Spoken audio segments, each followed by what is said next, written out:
Friends, இன்னைக்கு நம்ம சேனல்ல பீஸா செய்யறது எப்படின்னு தான் பார்க்க போறோம். ரொம்ப சுலபமா வீட்டில் இருக்க பொருள் வச்சே சீஸ், அவன், ஈஸ்ட் அந்த மாதிரி எதுவும் யூஸ் பண்ணாம தான் செய்ய போறோம். இப்போ நான் இந்த செக்மெண்ட்ல வந்துட்டு 3 டிவைட் பண்ணியிருக்கேன், 3 பார்ட்டா.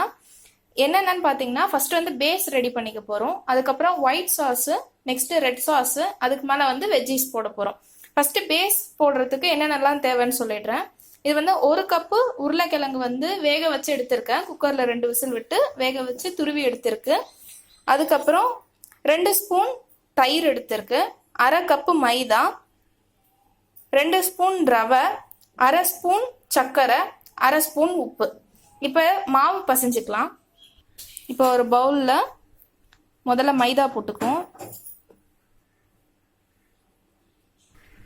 அடுத்து ரவை, அப்புறம் சுகரும் உப்பும் சேர்த்துக்கோங்க.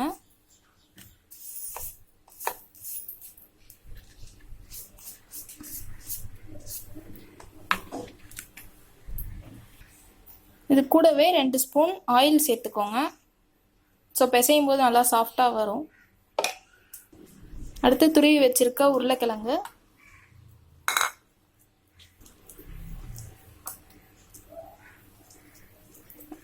அடுத்து தயிர் சேர்த்துக்கோங்க. இப்போ இது எல்லாம் நல்லா ஒன்றா சேர்த்து நல்லா பிசைஞ்சு விட்டுக்கோங்க.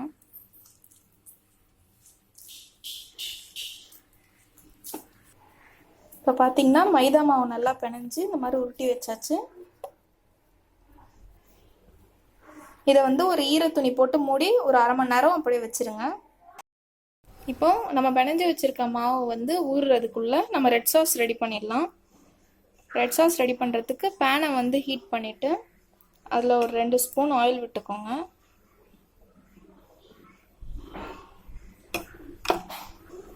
இப்போ ஆயில் ஹீட் ஆனதும் அதில் ஒரு 1/2 டீஸ்பூன் இஞ்சி பூண்டு பேஸ்ட்டு சேர்த்துக்கோங்க. இஞ்சி பூண்டு பேஸ்ட் போட்டதும் நான் வந்து ஒரு மீடியம் சைஸ் வெங்காயத்தை வெட்டி வச்சுருக்கேன், அதையும் சேர்த்துடலாம் நம்ம. இப்போ வெங்காயம் லேசாக வதங்க ஆரம்பிச்சதும் ஒரு மீடியம் சைஸ் தக்காளி வந்து வெட்டி வச்சுருக்கேன், அதையும் சேர்த்துடலாம்.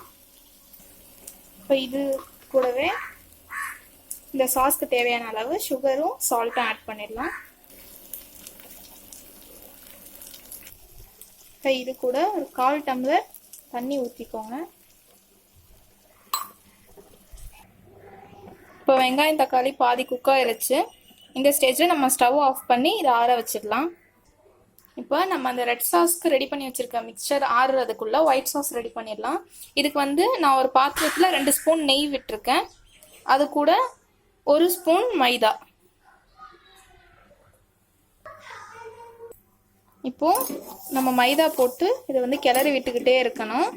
ரொம்ப ஸ்லோவாக தான் இருக்கணும். இப்போ நம்ம நெய்யில் மைதா சேர்த்ததும் காய்ச்சின பாலை கொஞ்சம் கொஞ்சமாக சேர்த்து இது கூட கிளற ஆரம்பிச்சிடணும்.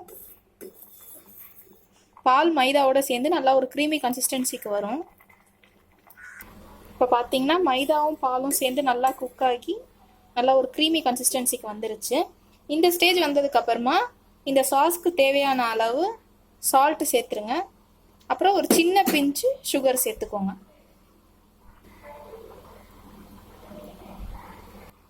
அவ்வளோதான். இப்போ நம்மளோட ஒயிட் சாஸ் ரெடி ஆயிடுச்சு.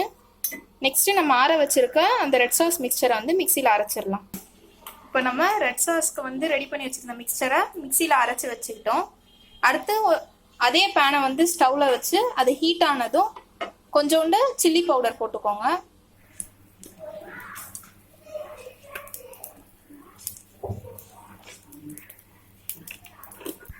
இப்போ 1/4 டீஸ்பூன் மிளகாத்தூள் போட்டிருக்கு.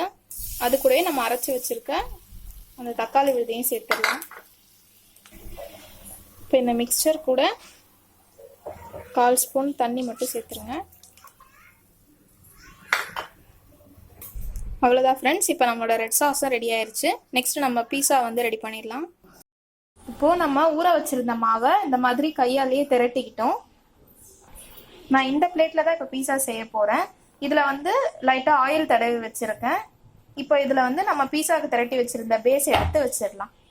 இப்போ இந்த மாதிரி பிளேட்டில் வச்சுட்டு இந்த கார்னர்ஸ்லலாம் நல்லா ப்ரெஸ் பண்ணி விட்டுக்கோங்க.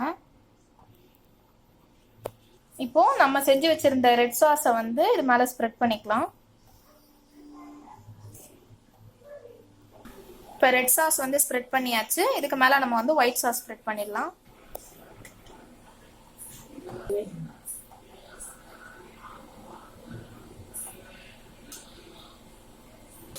இப்போ ஒயிட் சாஸையும் நல்லா ஸ்ப்ரெட் பண்ணியாச்சு.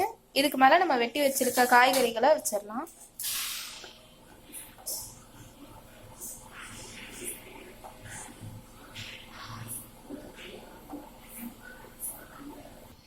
இப்போ அவ்வளோதான், பீஸா பிளேட் ரெடி ஆயிடுச்சு. நான் மேலே லைட்டாக சில்லி ஃப்ளேக்ஸ் மட்டும் தூவிக்கிட்டேன்.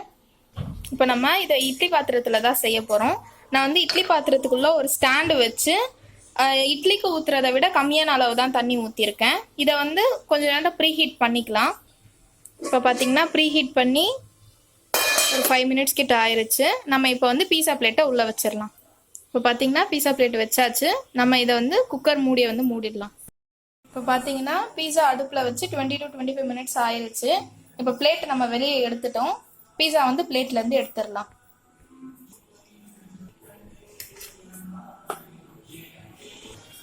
ஸோ அவ்வளோதாங்க, பீஸா ரெடி ஆயிடுச்சு.